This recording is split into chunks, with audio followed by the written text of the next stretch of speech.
India, and welcome the second day of Financial Security Conclave. And uh, we released this template that we are talking about. Why? Because you can use it for the context of your organization.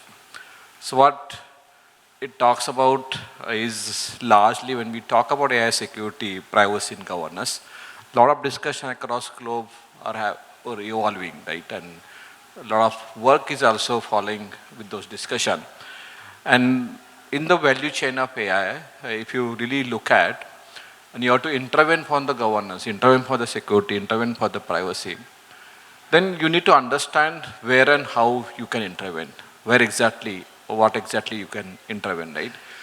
So to understand that, you need to understand the value chain of AI, right?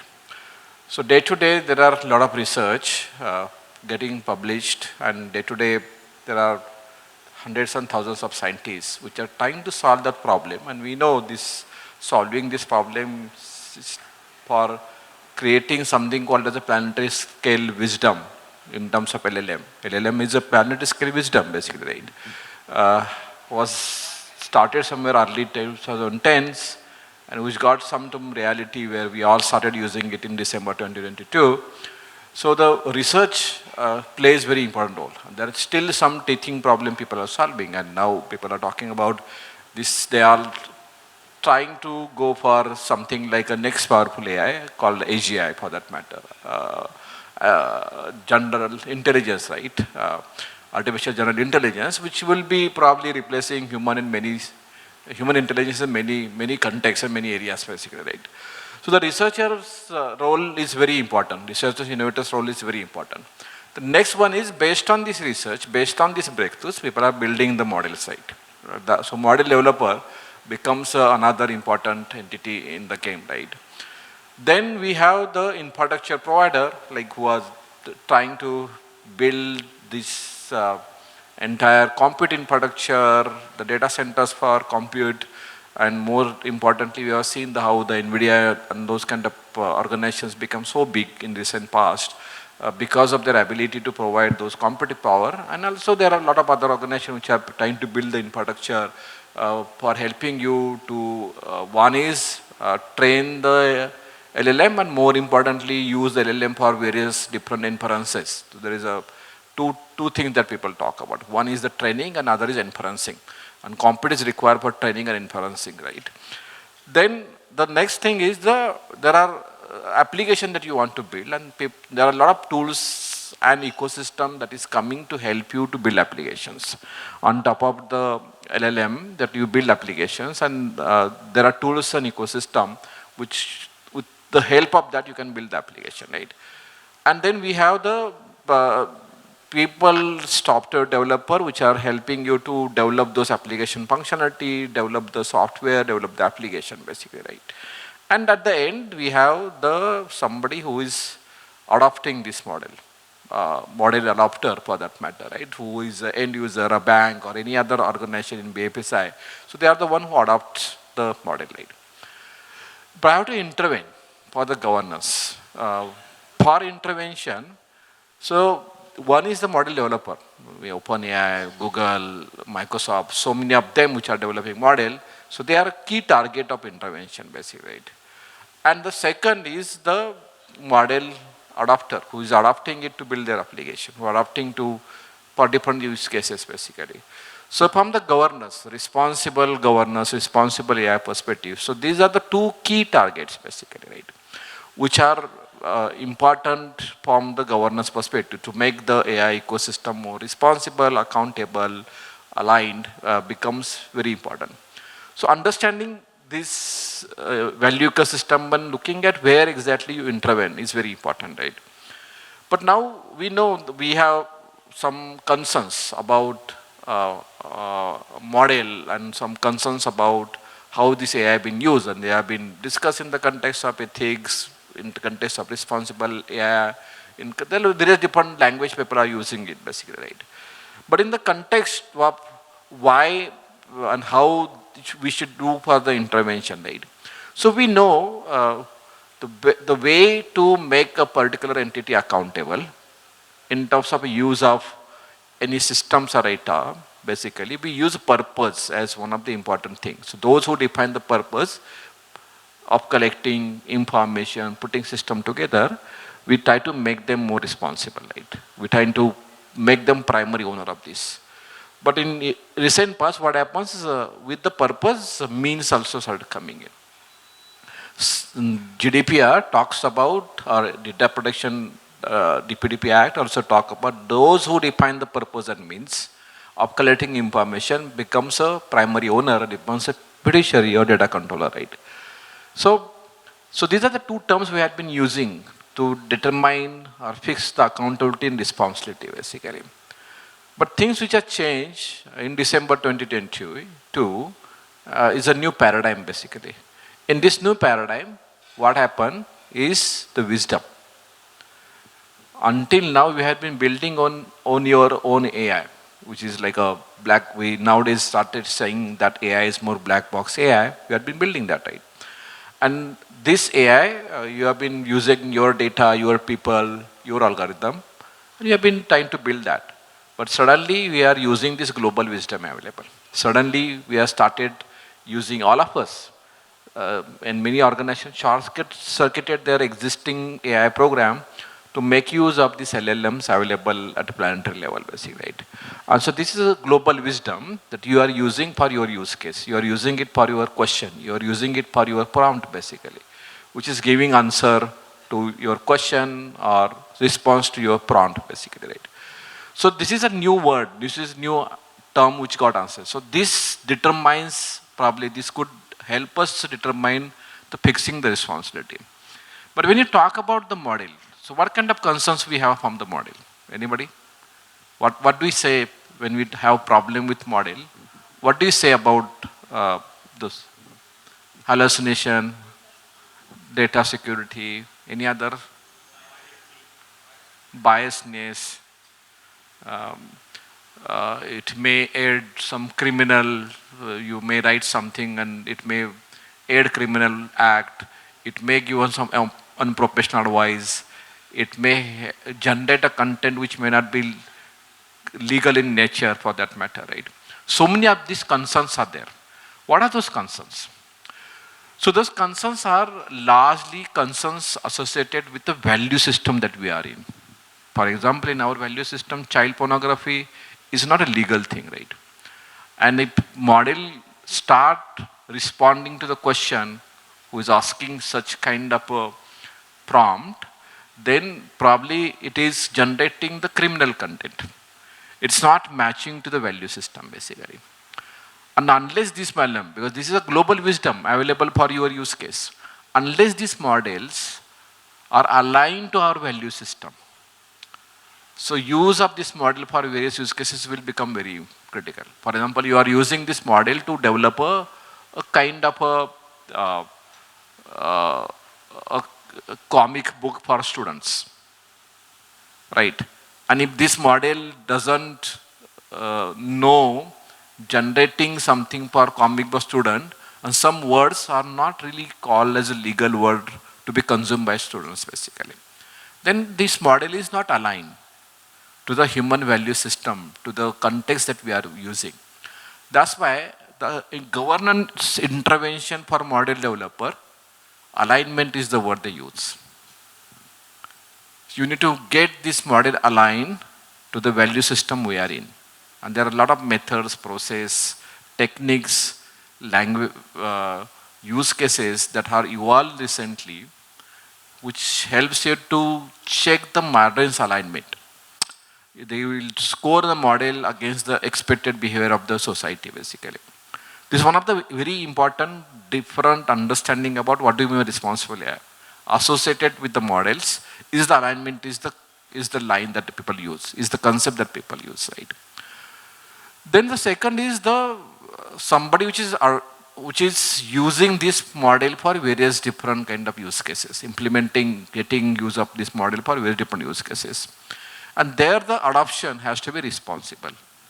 Means if you are using a model which is not known to generate a content legal in nature, or which is not known for generating content which is not aligned in society, means you are not responsibly adopting that model. If you are using model for something which is in illegal way, something which is where you are exposing the personal data, then you are not responsibly adopting it. So intervention here is a responsible adoption. How can you make end user more responsible for the adoption, basically, right? The, but then these are the two ecosystem, right? And now what about this rest of the people, right? And that's where the concepts comes as a responsible development and deployment.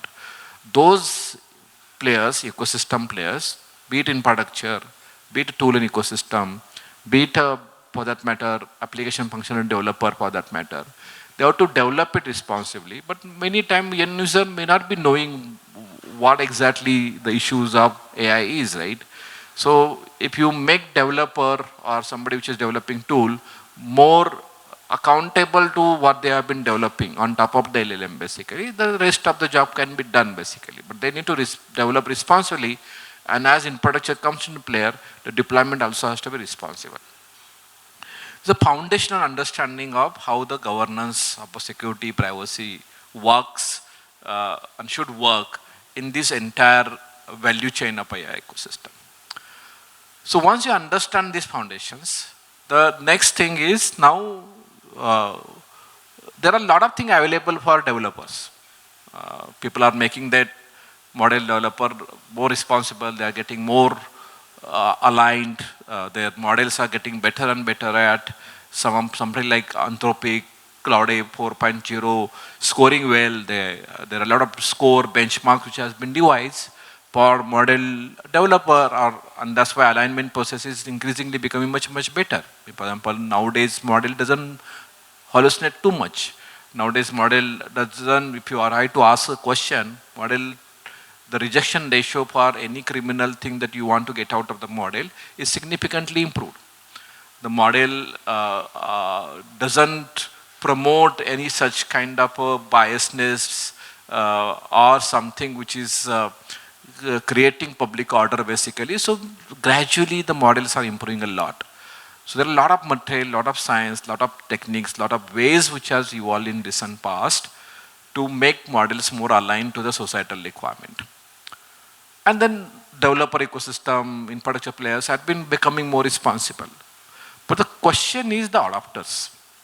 Those who are using this model, you and me and big banks or big companies to small companies using this model, basically.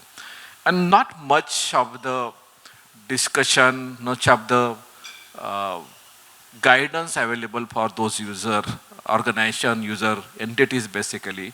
And that's the attempt. So whatever we publish is largely meant for this end user organization, basically, right?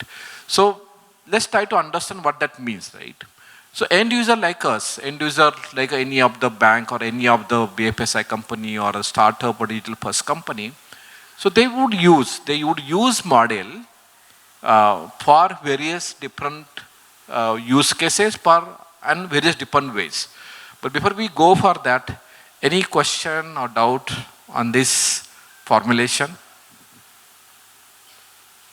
You agree with this?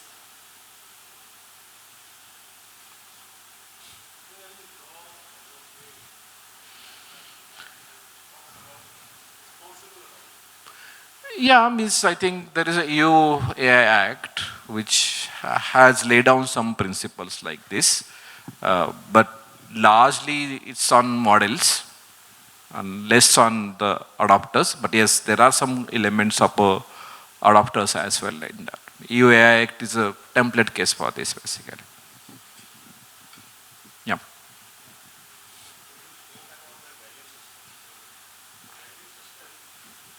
Could be different in different parts of the world. So something which is acceptable in West may not be acceptable maybe in Asia or Middle East. Yeah. So how do we adopt the various LLMs based on the region? One really great question, right? So if you want to, this is a global planetary wisdom, and you want to make sure that it aligns to our value.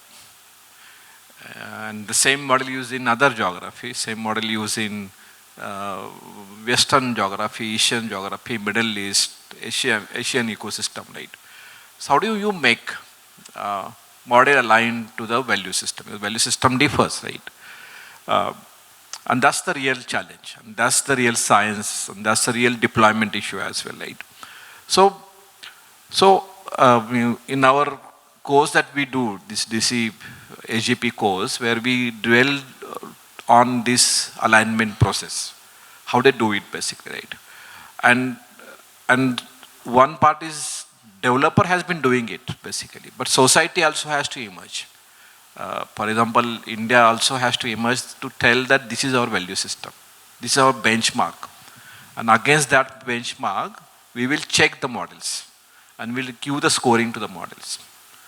And based on the score, the end user can select which model needs to be selected basically, right?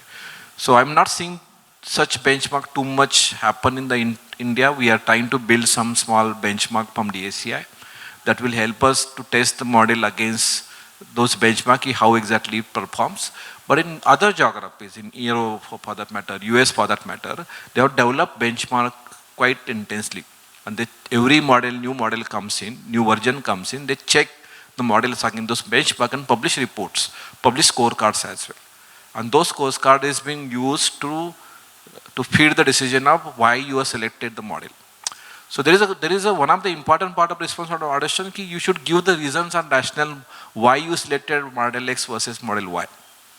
And there are methods and ways, use cases and test cases which are evolved, and a lot of organizations are publishing results of that basically. I would like to see if we have something like that in India so that we test all the models against the content standard that we as a society has basically. Right? I hope I answered the question. Right? Yeah. So my question is linked to what was just asked now. So when we talk about model development, we are trying to place all the guardrails and the other aspects of making sure that the model behaves in alignment with our value system. But the fact is that the AI, whatever AI assumes is based upon the data which lies underneath, the data that is used to train a particular model. And the way LLMs are presently functioning is that they trust whatever data is fed to them. If you tell him that, cutting a finger is right, he will accept it. If you say it is incorrect. Not really. So, okay, so my question was that, is there any checks and balance in the model stage? That's what I'm saying, right? The checks and balance comes by thoroughly testing models. For example, if you ask this question, cut the finger, right? So if model is not rejecting, because it is self-harm, means model is now abating, harming individual. And if it is not rejecting that, then this model score, alignment scores goes down basically, right? So now they are improving this score. There are, in alignment thorough discussion we do, we talk about which are 45 different content types. And against those 45 different kinds, there are thousands of test cases. And against that, each of test cases, they check how the models are responding. And each of that response is amounting to some score. And then that's the total score that you get basically. Okay. So this science of alignment has improved a lot. The last 2-3 years has been tremendous development in science of alignment actually. Yes. So another linked question is, suppose the model is ingested data about 1971 war. Right now, whatever data it ingests from the Indian context will say that India won the war, and whatever data it gets from probably the Pakistani sources, then it will assume that the Pakistanis won the war, even though the Bangladesh was. Yeah, I mean what you are saying is to some extent right, but not full extent, because if you have done this exercise to check.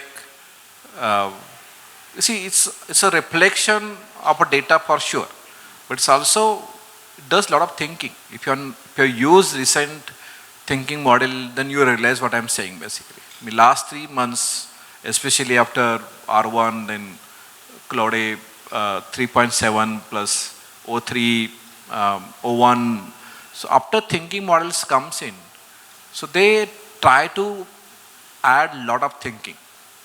And that's what you are saying, that well, until now you have a lot of challenge about model being biased. But I'm not sure that if you use Twitter, you will understand now this, what I'm saying.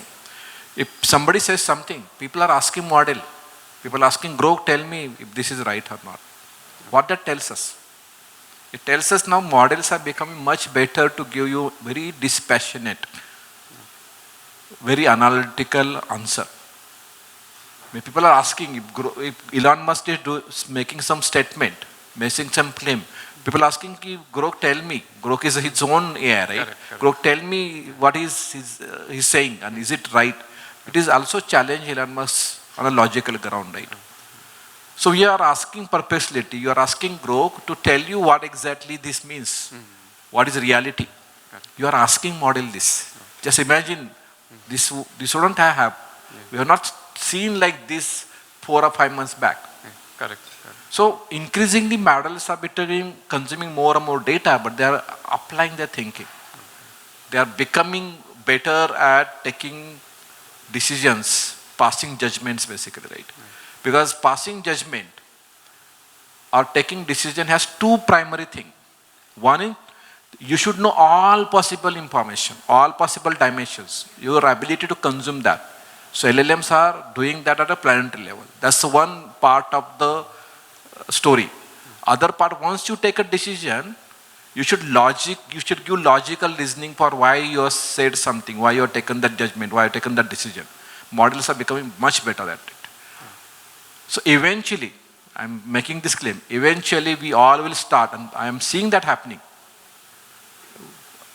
We'll all trust on models, all trust on AI to become more ethical, more fair, and more kind of a precise in terms of their postulate. That is happening. If you have not seen this on Twitter, you please go and see. Right, sir. Right. Thanks. So it means that overall, if a model is thinking, means we are on the right track. It will give. It is some right. I'm not saying 100%, but in most of the cases, models would be okay. There will be some edge cases as well, but increasingly edge cases also they are getting better at. A very famous example is if you have taken a test drive of a Tesla full service drive, it still asks you to sit on the driving seat. So that in edge cases, it gives control back to driver. But now in a robotaxi, whatever you have seen the recent video, you need not have to sit on a driving chair.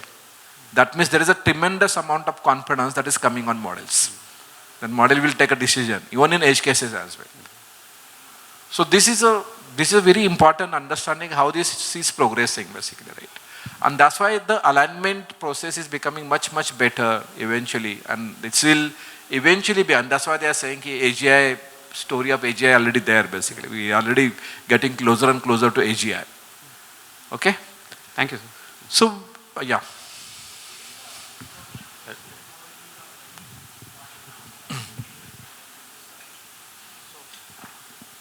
So, if let's say a researcher is using the AI models for its research and generates something out of this world, who owns it? Researcher, that researcher, or the model developer? Who defines the purpose? If you are prompting, asking question, if you are prompting and asking question, in a way you are defining the purpose. So you will have to share the responsibility. So is there any guideline or framework to safeguard that, because other person can write the similar kind of prompts and teach them? There are legal cases which are coming to tell somebody defining the prompt or purpose would make more responsible. But that equation is not that easy. Because of wisdom, you are relying on the globally available wisdom. So that's why alignment is there, pursuing alignment more so that the model itself will take care of a lot of those kind of legal challenges you have. So that in edge cases, certainly you will have to make more responsible basically. But increasingly the models are taking the ownership. Means Tesla now not asking you to sit on a driving chair. Means Tesla is owning the liability associated with the car going wrong. Until now they are giving control back to you basically. So this understanding is very important about the this governance side. Let's try to understand, if we from here, how exactly, Yeah. this is always a problem. Vinayak, one small question. Can I change this, please? So, Yeah. a small question that in Telangana, there's a big move to put a lot of data, public data, generated from all the public departments into sandbox which people can use. So there's always the concern that how it can be misused as well, because it's public data pertaining to all the government departments which are being put for public use, so that different AI companies can use it and create innovative models. Thank you. Yeah, so in many of the geography, including in India, if you look at DPDP Act, publicly available data is allowed to be processed, basically. Means most of the geography until now has put not any restrictions on that, basically, right? But eventually they are thinking about that, but that's the different discussion altogether. But publicly available data means you can consume it, and some of the newspapers has sued the LLM big models for copyright kind of a thing. But those are the very interesting discussions, basically. By public available data, meaning that of health department or transport department, all the data pertaining to that, they are putting it out in the public. Yeah, so it is publicly readable. So that's some of the questions mark that we have in India ecosystem. What should be the obligations around the publicly available data, such data, basically, right? So there are definitely question marks on that, basically. Some time back, model used to throw even Aadhaar ID, but now models are understanding this identifiable information. I shouldn't be throwing that as a response, output response for this, basically, right?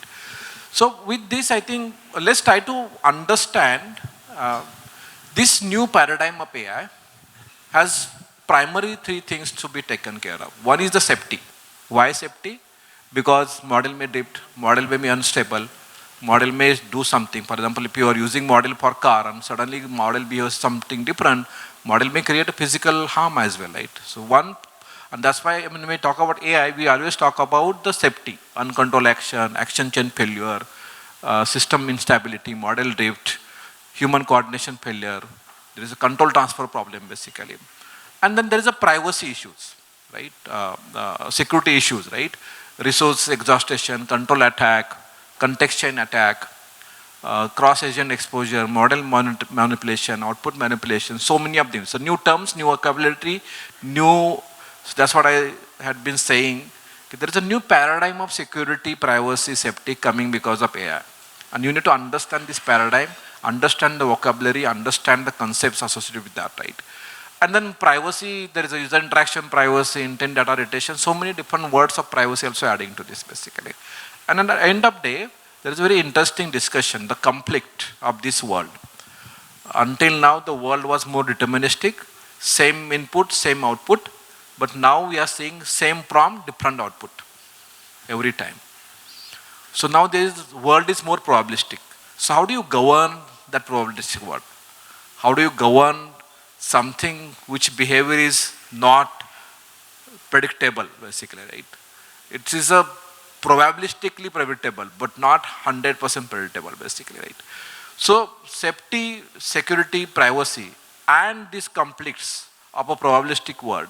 So that needs to be factored when we are talking about the governance of the entire AI ecosystem, basically. But our basic target here is the adopter organization, those who are using model, you, me, organizations, end user organization, basically, right? So when you use the model, there are 8, 9, 10 different types of the thing that you use. So we use on web browser or mobile application, we use as a part of the co-pilot, we use as a part of our enterprise software is now coming, giving us AI, so we're using the generative AI capability there. We are internally developing AI model. We are accessing LLM on APIs. We are setting up LLM ops like RAG system, agentic AI, or any such kind of systems, basically, right? We are getting somebody to help us with research, or we are funding some research in some of the academic institutions, basically. We are using open source AI libraries for that matter to build our application. We are using AI in our own product. So if you are putting products out, so we are bringing AI, generative AI there, or we are primarily, if you are using nowadays IoT biology, so we are putting AI, generative AI in that basically, right? There are 10 different ways the generative AI is being used for various different kind of enterprise use cases basically, right? And when we are talking about, now I'm focusing attention here as a user, and these are all 10 different contexts for the user organization. Those who are using AI in a different context, different ways basically. And without looking at this, if you are talking about responsible AI, that will not have any meaning. In each of these contexts, you need to find how can you make use or how can you make more responsible in terms of adoption. If you are using AI in a Copilot, I'm taking licenses from Microsoft or Copilot, what I need to be thinking about it as a adopter perspective. If I'm building a LLM ops for that matter, RAG system or RAG's agentic system or for that matter, action models, large action models, then what should I do basically, right? So focusing on a user for governance is very important, and that's the effort we are putting together. Let's try to understand it, right? So this template, what we do, right, is based on understanding this at this granularity of adoption use cases, understanding technologically how things are moving basically, looking at a kind of mechanisms that needs to be used, that needs to be leveraged for each of these use cases, 10 different uses I talked about, 10 different ways of adopting AI I talked about. And then how can we really build the professional competence so that we use or adopt it more responsibly, right? So taking all of these 10 different ways of using AI, and also the underlying infrastructure that is helping us to build application on top of it basically. So we have devised, and this is a live document because we'll be keep changing. So I know in agentic AI system I need to change that in next 2-3 weeks time only, because MCP had came, and we don't want to dwell into what is MCP, but MCP has really bringing realization of making agentic AI reality, because we will have, because of MCP, millions and billions of agents working in by end of even this year basically, right? So we certainly want to revise this document for the MCP. But when you talk about this policy template that we have, so areas that we have been dwelling into, right?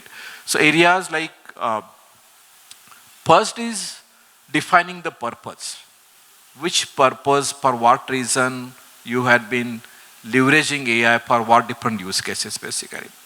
The purpose would also have scope for that matter. So template also has that basically. Different definitions you can make use of it.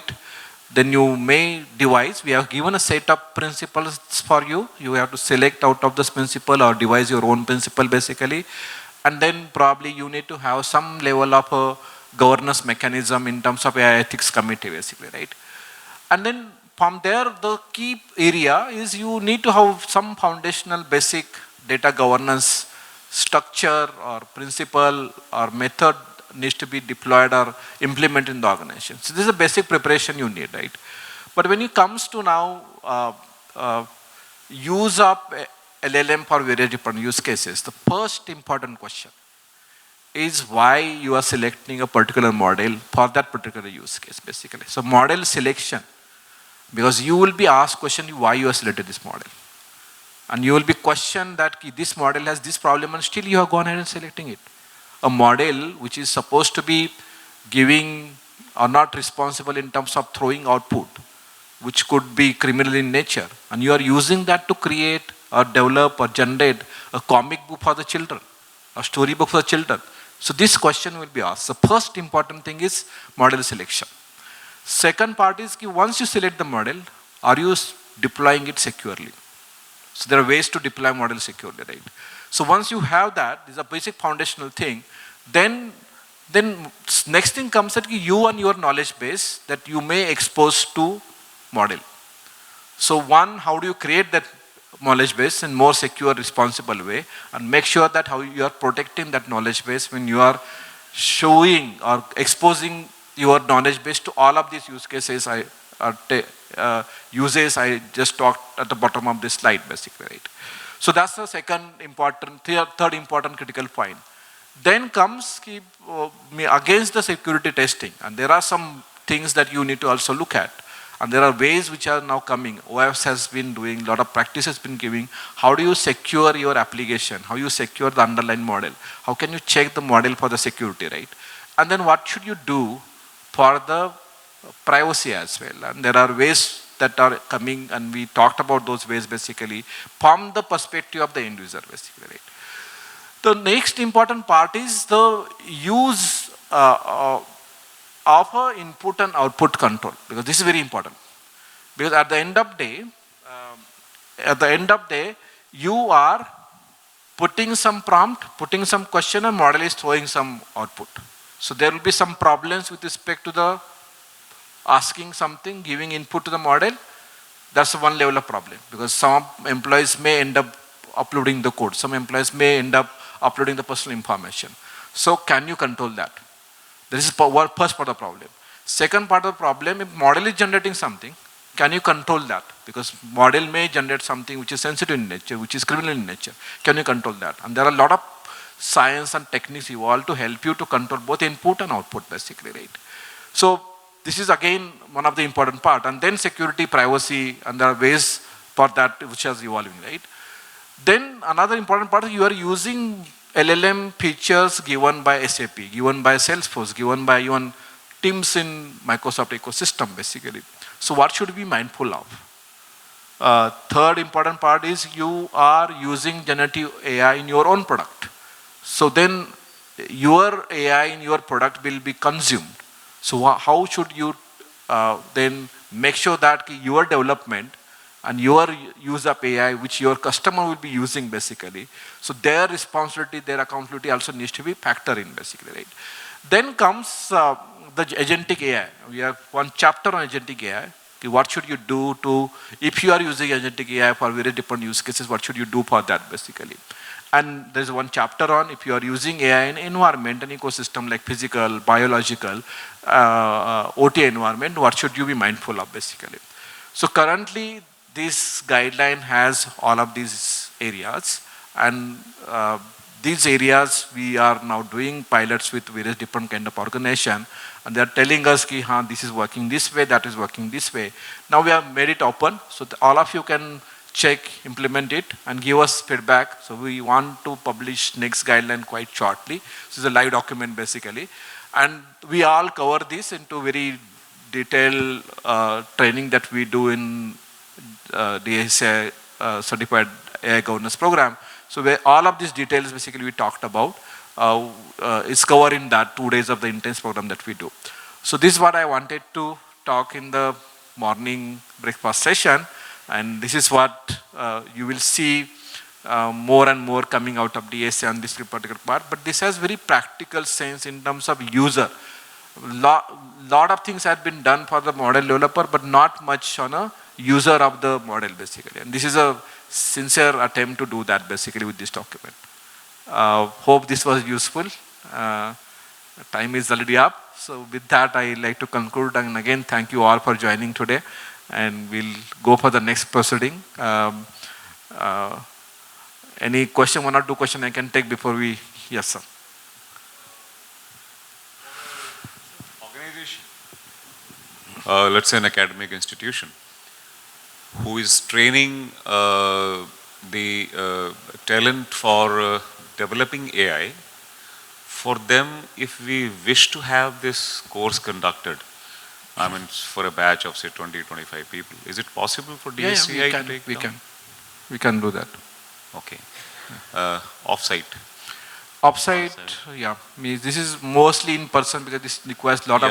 That's what I'm saying. Because online, online will not be able to, comprehend. This course is a little difficult because it has so much of a intense. So I'm basically saying if there are faculty members in an institution who take upon themselves teaching.